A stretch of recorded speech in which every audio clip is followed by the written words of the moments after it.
Hello बच्चों, let us see this question. Define the following terms.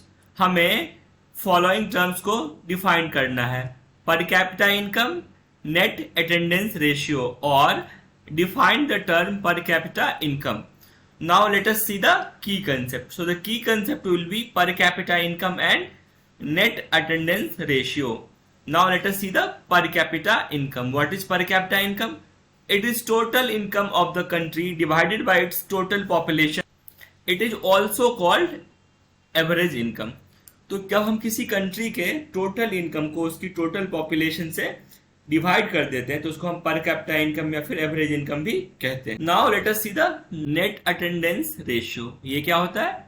It is the total number of children of age group 14 to 15 attending school as percentage of total number of children in the same age group. अब किसी locality में suppose करिए 14 to 15 years age group के 100 बच्चे हैं और उसमें से यदि 80 बच्चे स्कूल अटेंड करते हैं तो नेट अटेंडेंस रेशियो कितना होगा? 80%। तो नेट अटेंडेंस रेशियो क्या होता है कि 14-15 साल के जितने भी बच्चे हैं उस एरिया में और उन बच्चों में से जितने बच्चे स्कूल अटेंड करते हैं और उनका जो रेशियो हम निकालते हैं, उनका जो परसेंटेज हम निकालते हैं, उनको बोलते हैं net attendance ratio. I hope you understood it well. Thank you. All the best.